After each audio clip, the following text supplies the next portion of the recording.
What's going on out there with everybody? Hey, we got another episode coming up today right now. This is No Feelings, Just Facts. I'm your own Clevonne with Miss Tosha V in the building. Hey. Mr. Ron, he's not on the scene right now. He just took a couple deaths in the family, so we're definitely praying for him, and we love him, appreciate him for just keep moving, man. Right. Keep moving. Death is not the easiest thing to deal with and conquer. Here's the thing. Today's topic, we want to talk about like kind of fears and frustration, things that a lot of people go through. So I want to bring up something when it comes to talking about frustration is because for me personally, I just on my way to the studio was at a 7-Eleven. It's a 7-Eleven on Stewart and Las Vegas Boulevard in Las Vegas, Nevada. I was just encountered two women that were very rude, very rude. And when I say rude, I'm talking about I'm standing in line for 5 whole minutes, and these women did not acknowledge me. And I had my daughter in the car, and so I had the AC running just make sure she's good. I look out the door, they start taking somebody else behind me. I'm like, dude. After you were waiting. After I'm waiting. I'm standing there literally for 5 whole minutes, and her and this other lady is talking to each other. Now I gotta be clear about this, that whenever the cashier is ugly in the face and she got a gecko looking ass face, you gotta always question people like that. So this is what I wanna do. I wanna switch it up a little bit. I want us to call that 7-Eleven. I want us to call into that 7-Eleven really quick. You want to call into the 7-Eleven? I want to call into the 7-Eleven. I want to hear what they have to say really quick. Okay. All right, let's do that. Oh, my God.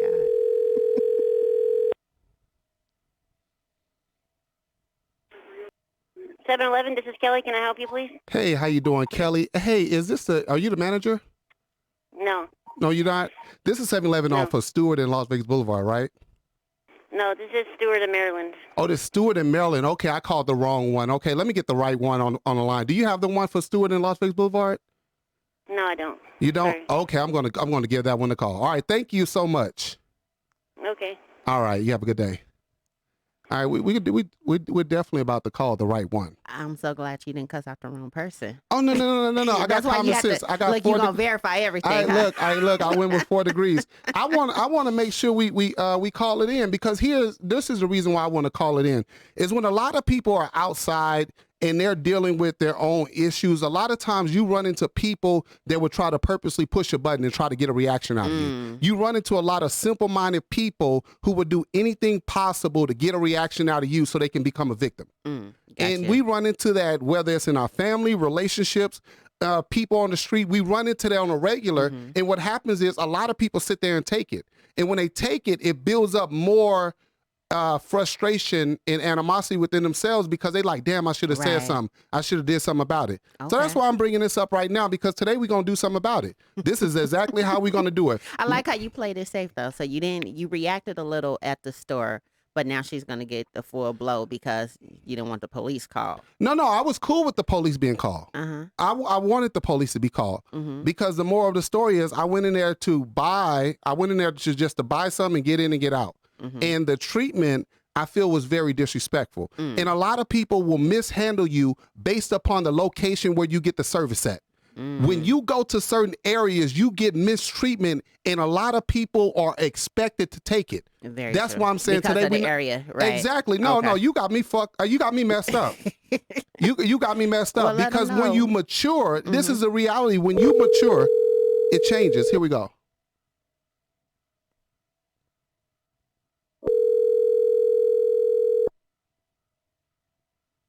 Can I help you? How you doing? Is this 7-Eleven off of Stewart and Las Vegas Boulevard? Yes, it is. How you doing? This is Clevonne with No Feelings, No Facts. This is a live taping right now, and I was just up in there. I'm a radio host, and I was just in there in regards to the disrespectful gestures from your staff. Do you recall me? I just left not too long ago, and I was purchasing something, and the young lady had took someone in front of me when I looked outside the door for my daughter. Do you recall that? That was me. That was you. That was you just now. What would you like to say in regards to the people? This is a live taping right now, so you're before millions of people right now, and I would like to get your mindset. See? Let's call back. Let's call back. Wait. Let's call back. Hey, call back. Call back. Let's call back. I think you should just go in and just leave it alone because she not gonna answer. She not gonna answer. Oh God, this dude. Can I help you? Yes, I'm calling back right now, once again from the live radio show. You know And what? the treatment that you I'm had. busy Yes, with my other customers. you I are. have to go. So Goodbye. what would you like to say to the people? Anytime you got a long ass face like that and you look like a dried up gecko, that is a problem. I'm going to tell y'all right now, this is exactly what you do to people like that. This is exactly what you do. Because in her mind from this day forth, she'll be mindful of who she mishandles. Gotcha. That's exactly what I want to do. Okay. That's my whole point and purpose of this. Because once again, when we're talking about fears and purpose and fears and frustration, a lot of people are fearful to say something and they walk around with the frustration built up within themselves. Because you are fearful to speak up on things that you should be speaking up on, it builds the frustration within you yourself. And so now you're walking around, and that's why I get the analogy of being a walking time bomb. Gotcha. Because how many more blows can you as a person take? How long did it take you to get to that point, though? What do you mean by that? As far as speaking up? Yeah. It took me a good while. You know why it took me a while? Because I'm a person that was raised in the church and all of this, and I'm raised around simple-minded people that said, what do they say? Forgive your neighbors. Forgive them that do wrong. I have no problem with forgiving them, but don't play dumb to what you did either. Right. A lot of times, a lot of people, what they do is a lot of people will always click up against you, and they'll build these cliques against you to tear you down indirectly. And so most people, when they get ready to go fight for themselves and speak up on their own behalf, they feel bad and they don't say nothing. Because remember, you're supposed to forgive your neighbor or your enemy. You're supposed to forgive them and let it go, which means that a lot of people let people walk over them on a regular. I'll be damned if I ever do that again. And I'll be damned if I ever let my kids think that's an okay thought process to walk around with. You don't walk around with that, because what it does is it starts corroding you from the inside out. Right. And now you built a lot more frustration within yourself, and you don't even have a voice. Oh, she's calling back. Here we go. Yes, this is Clevonne, live on air. Yes, I was calling back to let you know you shouldn't have left your daughter in the car, and you can't be rude and disrespectful. Oh, okay, got you. Can we put this up really quick? So when you had someone behind me, and you sat behind talking to someone else And the you entire walked away. time. So when I looked out the window, I walked away, and you see me the entire time, right? So this is the whole point, and you're on live air before millions of people. This is the point I want to make right here, is that the treatment, the mishandle of how you mishandle customers based upon the location where it's at is rude and unprofessional. And I'm a man with 4 degrees, multiple businesses, and I'm speaking encouraging. Here we go. This is what you call little thinking, everybody. This is called little thinking right here. Where do you live at? Does it matter? It does matter, because judging based upon the face I was looking at, it does not look like you live anywhere in a secure, gated area. So please tell me. Does it matter where I live? It does matter. It does matter, because I don't even think you have a car. You're wasting my time. I'm wasting her time. My time right now. Ma'am, you called us. Yeah, you called back. You called back to plead your case. I did call back because you know what? He was rude and disrespectful and yelling and cussing at me, which I don't have to take. I don't care. It doesn't matter. I do not have to take that. Wait, because I want to hear her side. So go for it. He was rude and cussing at you. What triggered that? That reaction. What triggered that? He walked away. And somebody walked in front of him. I took the customer that was in front of him. Now, he could have told me, I'm checking on my daughter, I'll be right back. He would have been the next customer that I was with. But instead, he decided to walk away and then come back and throw a fit. First of all, you're not allowed to leave a child in the car. How far is the door away? How far is the door away from the cash register? Let me finish. Okay, it is against Nevada state law to leave a child in a car, with no matter how with the hot air or conditioner cold on? it is. It doesn't matter. You need to check your laws. I know this because I've been in Nevada 25 years. Okay? Oh, okay. That's how babies die. You cannot leave a child in a cool car with the AC on. Do you understand that? No, you cannot. This is the mindset. I'm going to interject just for a second, because his daughter is 10 years old of age. The car was running with the AC, so she had the capability. If anything happened, she could have got out the car. She's not an infant, so I just want to make that clear for the public. She's not an infant. Okay, She is of that's age fine. so she is of age where she can sit in the car. Then he shouldn't have to leave the line to check the car. So how long was he in line? 2 minutes for me to get to the He register. did so because of the area. There's a lot of homeless people outside of Which the she knows. establishment. I understand. So I work here. he was checking on the safety of his daughter, but she wasn't incapable of getting out the vehicle if she needed to do so. I'm just making that clear because the public, I don't want a picture painted like it was an infant in the car. But Very carry on. true. So this is what it is. I would like a live apology. That is what you're not going to get. Hey, once again, You stand here and entitlement. Entitlement. Ladies and gentlemen, this is you stand here and entitlement. yell at me and cuss at me, Hey, and look you at think that I'm here. supposed to apologize to Hey, you? look at Good here. Hey, you Lord. got to work on You your know what? Get customer it, Chris. service. Get it, What's the Chris. highest level of education you All have? the rest of my customers, I don't think you have a all the rest GED. of my customers absolutely love me.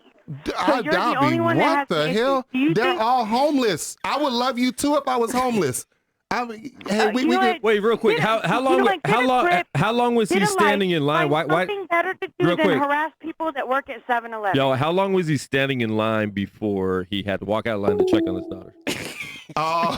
Once again, ladies and So gentlemen. how long were you standing in line? I was standing in line for over 5 minutes at the counter. I mean, she's standing right there in front of me, and she acts like she clearly did not see me. I'm just, it's funny to me because she called in and wanted to paint the picture like Yes. you neglected your child like it was Yes. an infant baby in a car seat and you left your daughter in the car. So she called in because she wanted to put that out there Yes. that you shouldn't have let your I feel like a penny waiting on change right now, y'all. What stupid is stupid does. That's what Forrest Gump But said. it goes back into the point you was making when people feel that it's okay to disrespect you and you don't take have it. the right to react. And you take it. And here's the thing. I don't like playing a race card. I don't. Mhm. Because here's the reality. It's a people thing. Mm-hmm. I define it as a people thing because I've met Caucasian people who have done me better than African American. Mhm. I've met Asian people who probably done me better than Hispanic. I'm just saying it's a person thing. It's a people thing in the mindset that we deal with. Mhm. And so because you're going into an area where you're being serviced, a lot of people feel it's okay to mishandle you. Mm-hmm. And the point I'm making is you don't have to take that. Right. Don't never spend another day in your life taking the bull crap that somebody feels like it's okay to distribute to you because of where you live, because of where you shop, because of who you are. Mm-hmm. I'll be damned if I ever accept that again. So when you get to a point that you start speaking up, now people say that you're being aggressive and you're this and that. They're painting this picture because they know they're wrong. Mm-hmm. I get it. I understand. And it's just crazy to me because she was so busy, but she had time to call She back. had time to call back And then once she, again. and then she called back and said, I don't have to take this. I'm like, ma'am, you called us. You did. That's simple, but that's simple-minded. Right. So what I'm saying is go back to the drawing board. When you're dealing with people who have cliques and mindsets like that, you do not sit there and try to be a part of their clique. Mm-hmm. You don't be a part of people who are going to mishandle you. Make yourself available for the abuse. Hell yes. Right. And why am I so frustrated? Because I was a person who did that to myself. Mm-hmm. I'm a grown man who can recognize it now, but do you realize the more frustration that it built up within me myself of me allowing this to happen? But let me ask you this, because Yes. you have allowed it to happen for a long period of time, right? Up Yes. until adulthood. Now that you're to this point, I'm thinking that it's new for you where you're just like, fuck it, I'm not taking shit anymore, right? True. How do you level that out where you don't cross boundaries where you're looking at jail time? Like, have you been able to balance that out, or are you just a fuse right now? I mean, come on, dude. You don't walk up and slap the shit out of nobody. Even though you feel like it. You let them slap the shit out of you. So you what you do, try to provoke. Exactly. I got enough charges to know that. So from past to present, I recognize my own faults and flaws. There's nothing wrong with you speaking your mind. Mm-hmm. We have a conditioned mindset where people feel like, oh, if you speak your mind, you're going to get in trouble. No, you're not. Right. No, you're not. You're a damn fool if you don't speak your mind. Mm-hmm. They always say there's a time to speak, there's a time to listen. Mm-hmm. There is a time to speak when you have this type of ignorance that you run into. And there's a time to listen when you're trying to get somewhere. I'm learning something. I'm reprogramming my mindset. I'm reconditioning myself. So I need to be ready to soak in the information. Therefore, you don't know everything. So if I don't know everything, guess what I got to do? I got to listen. I got to listen for what I got to learn. But most people feel like you're supposed to listen and take the bullshit. No, you don't. Right. No, you don't. Okay. And as a man, this is what I'm saying, going back to the thing of what I say when I bring up about a man's anger and a man's frustration, because this is more relevant in a lot more men than it is women. How so? Because you are encouraged based upon a lot of the systematic stuff. Keep it all to yourself. Keep it all inside. So now a lot of men walk around with the stuff built up on the inside because he never said nothing and it never was addressed. You ever have that granddad? A lot of people have the granddad. How many grandpas really say something? Right. They're a lot of quiet. They're quiet. A lot of the men don't say nothing. The women be over in the corner, kid. Not all. I'm just giving an example though. But that is the more relevant of what you see. What you mean. And so a lot of the men are sitting there, literally hoping somebody come say something to me. Literally hoping somebody come say something to me. Right. There was a lady that hit me up on TikTok, and when she hit me up, she said, "Why are you bashing women?" I'm not bashing women. I'm calling out the reality of what men deal with. A lot of men deal with this silent issues within themselves that's not addressed.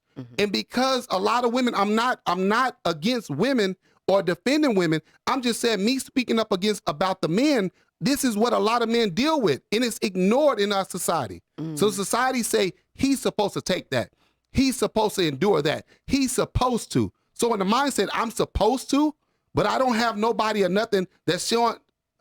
It's very true. I'm very frustrated when it comes to that. I get it. I get very frustrated. Why do you think a lot more men have side pieces? You know why? Why? Because she listens. She's not using sex as a weapon. Because she hasn't portrayed herself as my enemy. But I'm really waiting on my main woman and my wife to be all of that. Okay. And a lot of women have not graduated to that point where they can embrace how to do that because of the fact that they have in their mind that this one thing that I have, this one precious element, I can wave it over his head and he can do anything. After that element is played out, after you play the sex hand, what else do we have? Right. A lot of men don't want second women or another woman, but if his main woman can be all of that he needs her to be, she's got to be receptive to that. Right. How do you, as a woman, this is what a lot of women say, come and talk to me, right? So when he come and talk, he come share what's going on. Then after he does that, then what does she do? Throw it in his face. Oh, or she didn't hear what he had to say. So now we run into that dilemma where he is like, damn, I shouldn't have said nothing. I get that. But do you really, I understand everything you're saying because there's a lot of truth and I see it daily. Okay. But there's two sides to every coin because, like, say, for instance, a person that sits back and sits on everything they're feeling or the disrespect. Okay. When a woman gets to that point where she's like, you know what?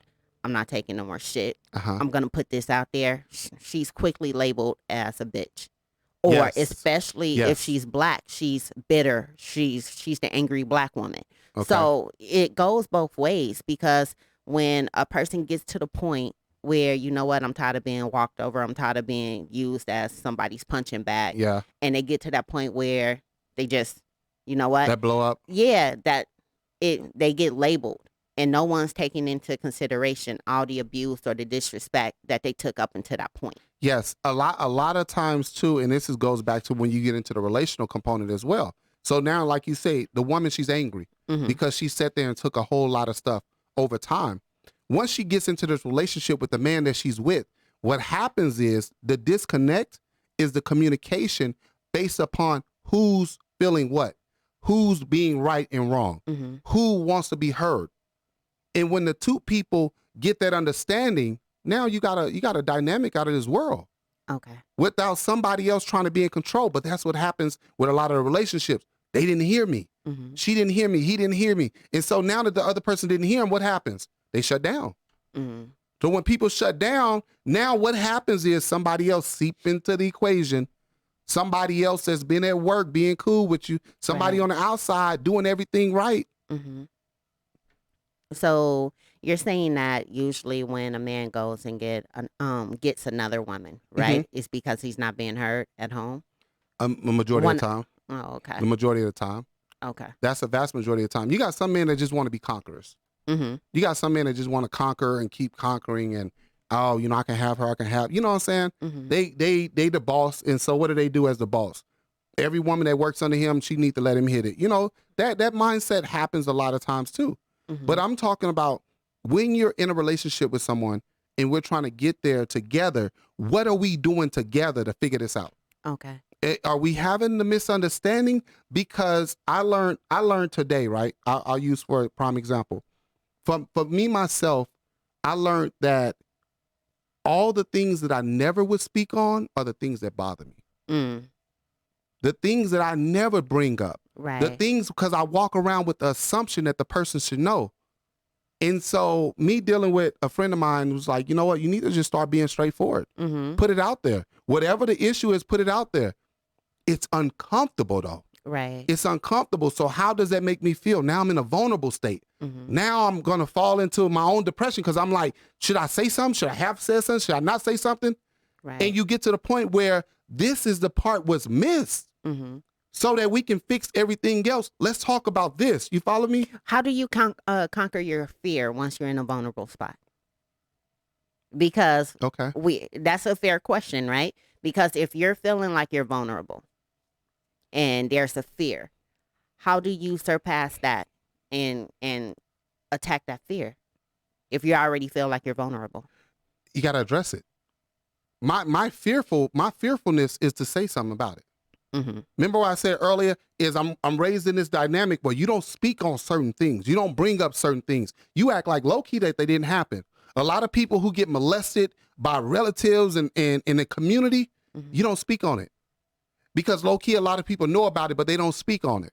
Okay. So the person walks around and suppresses it. When we get into relationships, we keep the same dynamic going where we know that this is an issue, but we feel like I may be heard, I may not be heard, so I just don't bring it up. I don't say nothing about it. Mm-hmm. But to make your relationship stronger, we got to get to the point where we got to address the things that's uncomfortable. Yeah, but I think sometimes we're responsible for our own frustration. Because if it's an area, something that I avoid out of the fear of how the other person might react, and it's certain things that I don't touch, don't speak up on, and then I'm getting angry at the other person because they should understand, they should know without me speaking, and then that frustration comes. But that go back to the drawing board though. Mm-hmm. Like I said before, when we walk around without the stuff that we should have said, mm-hmm. the stuff that the uncomfortable dialogue is the dialogue that's not being brought up in relationships. That's what puts us in these situations. Mm-hmm. What's one of the most uncomfortable dialogues when it comes to relationships? Money, right? One of. That's one mm-hmm. of the most uncomfortable. Mm-hmm. So if money is the most uncomfortable, why not bring it up? I'm just using seriously. that, right? Mm-hmm. But a lot of people will scale around it and never deal with it. If it's an uncomfortable dialogue about somebody cheating, why don't we bring it up? Mm-hmm. You feel insecure, you feel this and you feel that. Why isn't it brought up? Right. Why are we reacting? Instead of us addressing it, it's a reaction where mm-hmm. now everybody's angry and yelling and shouting over each other. When you look at a lot of people's fears, a lot of times, a lot of the fears come from them making moves that they should have made from a long mm-hmm. time ago. Yeah, I know for me, I remember I was in this one relationship and I was not pleased sexually. Ooh. But I didn't want to bring it to him because I didn't want to, insult him or hurt his ego. Yikes. So it's like I had the fear of addressing the elephant in the room, like, you're not satisfying me. But with me not addressing it out of my fear of hurting him, I became sexually frustrated. You became very frustrated. So wait, how many years did you go with that though? Did he know? He knew. He knew something was wrong. He knew, Yeah. But he wanted to play in denial. Mm-hmm. So if he don't bring it up, then he keeps you where he want to keep you at. Okay. I'm not trying to diss the brother. I don't even know him, but mm-hmm. I'm just bringing up the mindset. A lot of people know the issues that need to be addressed. So it's like somebody who knows that, okay, you can't pay your rent, right? Mm-hmm. So being that you can't pay your rent, what do? I if you act up, I'm going to take your rent away from you. Mm.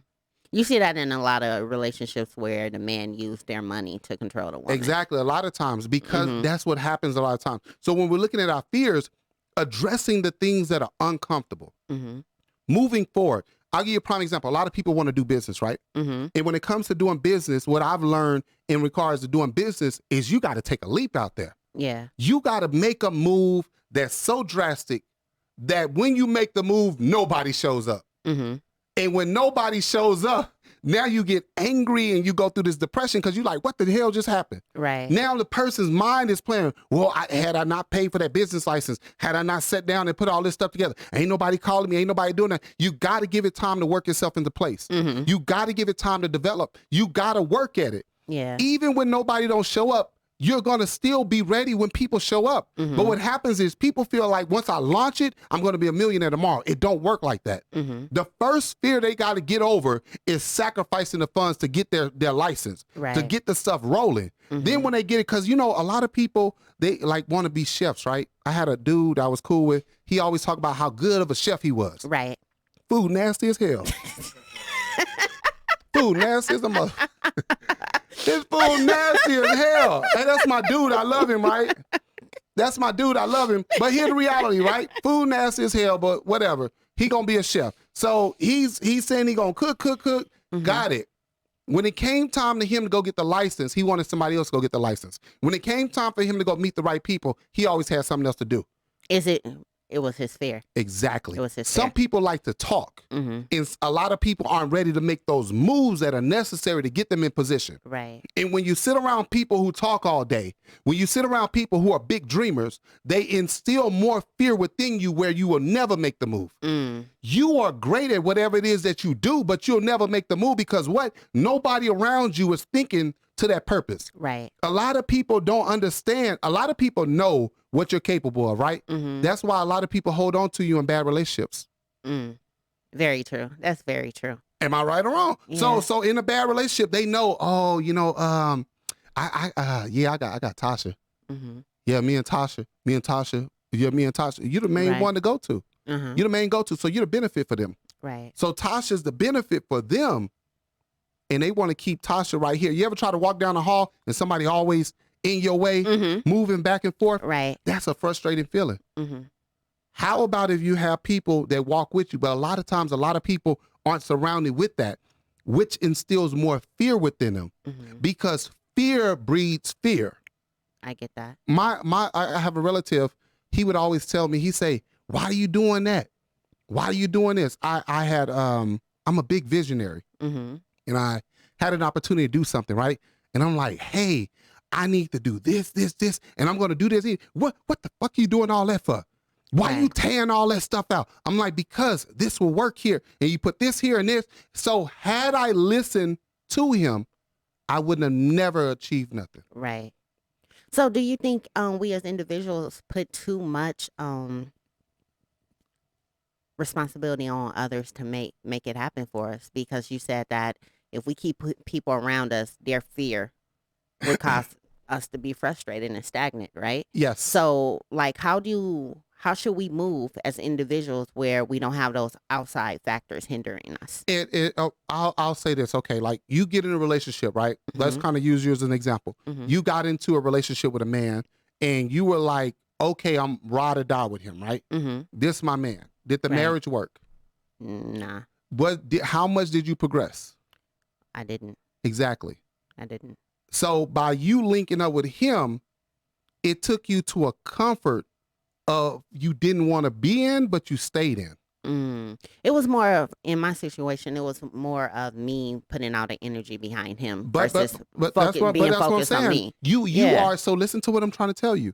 You are created, and you knowing you, this is people that got to know themselves, right? I myself, Clevonne, I'm a leader. Mm-hmm. That's just what I am.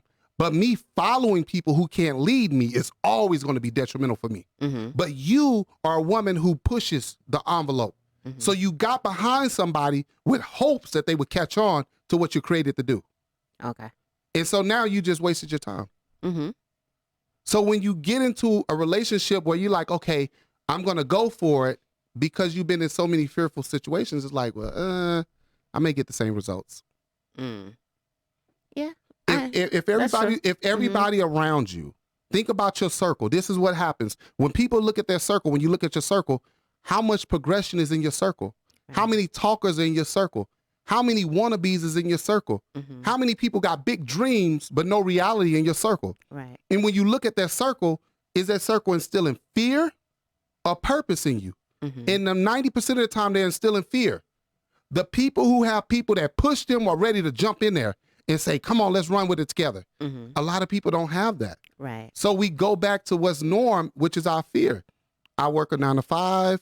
I'll go here. I really, really want this. I really want to see that one day. I see it on TV. Why are you saying that like working a 9 to 5 is a bad thing? It's not a bad thing. I'm talking about people who want to go beyond that. Right. I'm not saying, I don't down nobody for working a 9 to 5, but there are people who have the dreams, the goals to go beyond, and they're scared. Got you. They're scared. Those are the people I'm trying to encourage. And the people got to understand, what is your purpose? You have to start somewhere. A lot of people are so fearful. I seen a lady, she was doing lipstick, right? She was doing, what is it, lip gloss? Okay. She was doing like the lip gloss. She's sitting up all night doing lip gloss. She's selling lip gloss out of her trunk, constantly selling lip gloss. Now she's one of the headliners in a lot of your stores based upon what? The small sacrifice she did. Nobody stepped up. Nobody backed her up. But I tell you this, when you start making progression, everybody shows up. Everyone, huh? Everybody shows up. The groupies, women got groupies too. Okay, so from your experience, how frustrating was that for you? Like people waiting until you made it to pop up? To be honest with you, I had a lot of people already waiting because of the circle that I was surrounded in. I grew up in people like that. I grew up around people like that, but it enhanced. When you work, I'll give you a prime example. You work a 9 to 5, right? You're a person that always got money. You're always a person that always helps people. There's always people going to be around you. You're around this system of people who will keep taking from your 9 to 5 and wasting it. You're around these people who always know that you got money on payday and they'll waste it. So when you become successful, what happens is you just get another dynamic of people who's doing the same exact thing you're used to. Right. It's up to you to have that stability. So go back to the relationship. In a relationship, you got to have those uncomfortable conversations in order for you to be successful. Okay. Because most relationships don't conquer together. Most of them don't. The ones that do conquer together, what do? They had uncomfortable dialogue. And they said, you know what? This is going to help us. This is going to hurt us. Right. This is going to be beneficial. But somebody stepped out and somebody backed up. I get that. You get it? Yeah, I get that. I understand.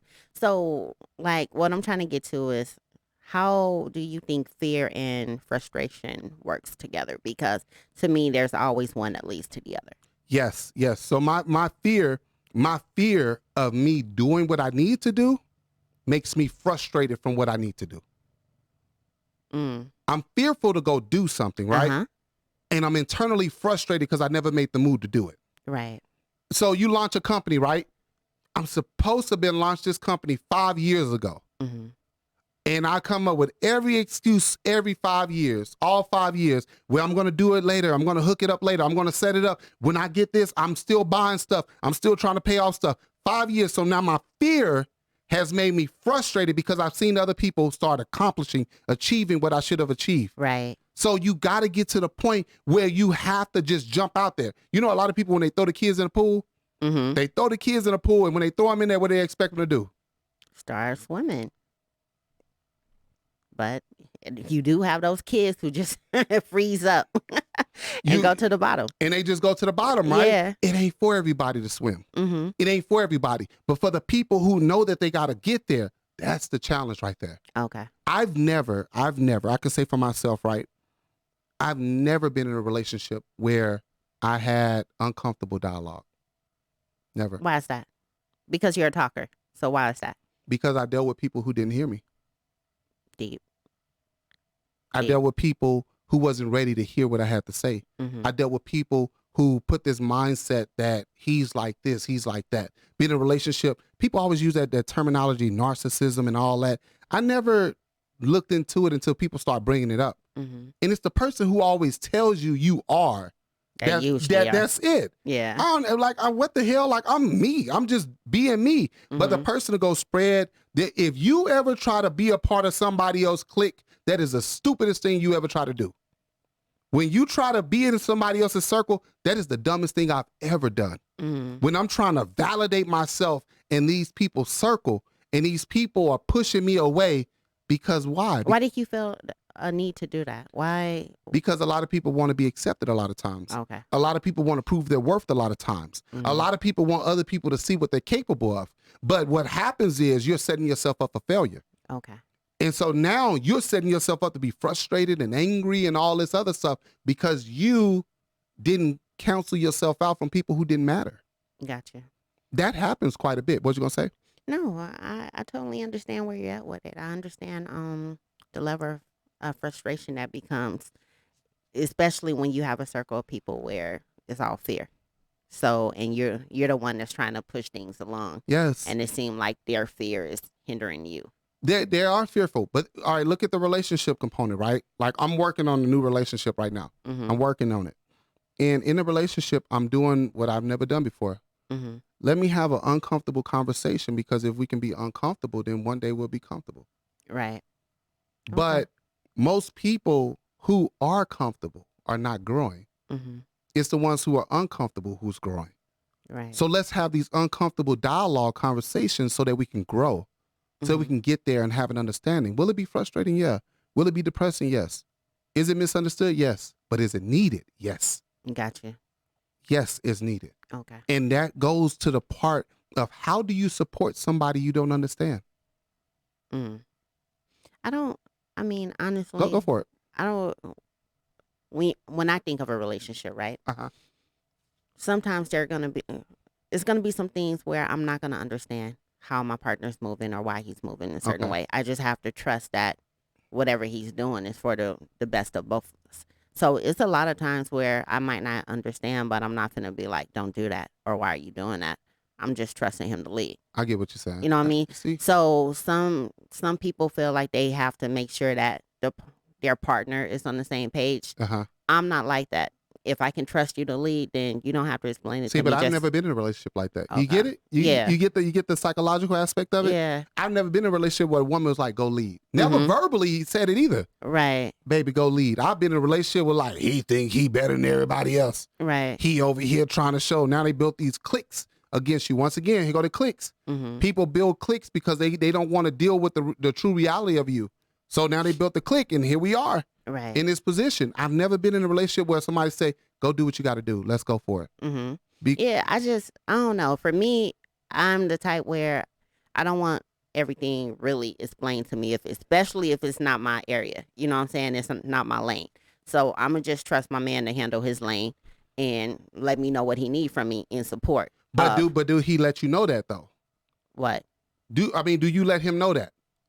Yeah. See, that's different. That's a dialogue in a communication. I've never had that communication. Okay. That's what I'm trying to tell you. I've never had that communication. So that brings about now the fear of even bringing up the uncomfortable conversation, and then the frustration of what I didn't address, what I should have addressed, how I feel. You get what I'm saying? Right. I made myself vulnerable. Now oh my God. What the hell was I thinking? I should have never did that. So the fear kicks in. Hell yeah. Got you. The fear just made me frustrated overall. So now I'm frustrated based upon my fear because of why. Yeah, I get that. You follow what I'm saying? With that, I'm learning as you mature, and they always say when you hit a certain age, you just don't give a damn. Yeah. I'm not giving a damn no more. I'm like, I'm going to have this conversation. I'm going to put myself out there because of the fact that I spent so many years suppressing the conversations that need to be had. Right. I haven't addressed the things that need to be addressed. Gotcha. That's one of my biggest issues. So go back to the young lady, like I say, that had inboxed me with a dialogue on TikTok about bashing women. I just want to be clear. I'm not bashing women. I'm making it understood that there are women who want to understand their man and understand what the man is going through, and those are the ones I'm trying to reach. Gotcha. And there's a lot of men. That's why when we say the suicide rate is so high, because when a man is walking around with that type of frustration and with that fear and with it all bottled in, he wants somebody to hear him. On top of the fact he wants somebody to come rescue him. But nobody really cares about that because the first thing everybody says is, he a man, he should know. Right. He should know better. He should know how to get out of that. He's a man. Let me tell you something. The system is not set up for men. The correctional facility is set up for men. Right. The stock market, if you can break into it, is set up for men. But when we're talking about the system, going on welfare, going on all these different programs, it's not set up for men. Right. It's not, unless he's getting disability a lot of times or something like that. So a lot of let's be honest, a lot of men are prideful and they're not gonna seek out those type of, you know what I'm saying, they're not assistance or help. They're not, but I'm going to be clear and straightforward with this. A lot of men won't go ask for the assistance, but I'll tell you this is honest to God for that lady, if she's watching, a lot of women have something that we don't have, something between their legs. A lot of men will go pay for it in a hot second and be willing to pay their rent and be willing to pay. So a lot of women use that as a dangling mechanism. Can men do that? Yes. I know a lot of them are hobos. Wait, oh no, you gotta break that down. You gotta break it down. You say a man. Wait. Yes. Whoa, yes. Whoa. Wait. Go. Break it down. You're thinking on the level of prostitution or being out there on what they call the blade, right? No. But you have a lot of men who's out there slinging this thing to get bills paid, and I know a few of them. Oh, real talk? Seriously. Where they have a couple of women that's willing to give up that change if they come drop off a piece. Yes. Oh, okay. So you've been in church too long. Look, that's what the old women used to do. So yes. No, real talk. No, all right, for real. So I shouldn't have been in the senior community on between the first and third, but letting them see it. I'm just joking. I'm just joking. But that's a handful. Listen to what I'm saying. That's a handful. But when most men are trying to get with a woman, what are they focused on? Money. Money, right? Most. Well, what do you need? What do you need done? What do you need done? How many women gonna walk up to me and say, "What do you need done?" Oh no. That's all I'm trying to say. Yeah. A man will walk up to a woman, I don't care how successful she is, and say, "I'll pay your bills. I can take you out of that Honda Accord and put you into a Ferrari. I can get you over here and get you over there. I can do all this stuff," right? Remember in the movie Set It Off, when she was in a crunch, she needed $15,000. I'm in a bind, Nate. I'm in a bind, Nate. And what did they say? You get it when I finish. Right. She felt like a piece of crap. I'm not promoting that. But what I'm saying is that is an avenue that a lot of women use that a lot of men don't have. Okay. I got you. It's the truth. Okay. It's the truth. So let's wrap up on this fear and frustration. What would you want to close out with? For me personally, when we're talking about fear and frustration, I would encourage people to start dealing with the things that they're fearful of. Start addressing those things that you're fearful of so that you can start moving forward. Because if you can't address the things that you're fearful of, then you'll never be able to deal with the things that make you frustrated as well. Gotcha. You're frustrated based upon what you're not dealing with. The fear of speaking up, speaking out, dealing with all this stuff, that is a huge issue with so many people. And I always bring it to men because so many men suppress it on a regular and they walk around with more frustration, more anger, and they are depressed, silently depressed in front of you. So there's a man right now watching this that actually really want to blow his head off, really want to give it up all right now. And what he's doing is he's trying to figure out a way to get up and go. And he's waiting on somebody. Can somebody listen to me? Somebody come help me. Because he don't know what to do. When men are in this crunch and don't know what to do, what do we have in place for them? So when they get a woman, the woman got to know, I got to meet my man right here. Right. That's my dialogue right there. Okay. Is to say, meet them where they are. Understand it. Listen to it. Fear and frustration. If you want to start a business, if you want to go further, I'm going to tell you right now, it's not going to fall in your lap. If somebody offers to do it for you, you'll never be successful. If somebody sets it up for you, you'll never be successful. The reason why you'll never be successful is because somebody else did all the steps and they didn't tell you. You didn't see the steps. So now when it comes time when you need this paperwork or that, you're like, hey, I gotta call Scott. Scott don't answer the phone. Scott didn't get paid now, so he deletes all your stuff. Right. The people who set their stuff up and go from ground zero all the way up, they're more successful. Understood. So if you got that fear, I'm going to tell you right now, do not spend more time talking about what you're going to do. And start moving. You gotta move. You gotta take that leap if you're ever going to be successful in anything you want to do. There's no guarantee it's going to work out today, but I guarantee you it'll work out. Gotcha. So that you're not frustrated. It's always real. So what would you like to say really quick in the closing? In the closing, I'm going to get a Slurpee from the 7-Eleven and see what's happening. And like always. hey, I'm going to tell y'all right now, for the woman, the 7-Eleven on Las Vegas Boulevard in Stewart in Las Vegas, Nevada, there's a lady with a long face and a gecko neck. I'm going to tell y'all right now, don't trust anything she said. But hey, for all y'all out there that's been tuning in, we love you. We appreciate you. Thank you all so much for the support. I encourage you all, keep moving. Whatever you do, keep moving and do not give up. No feelings, just facts. No feelings, just facts. Hey, we'll see you next week. You have a good day.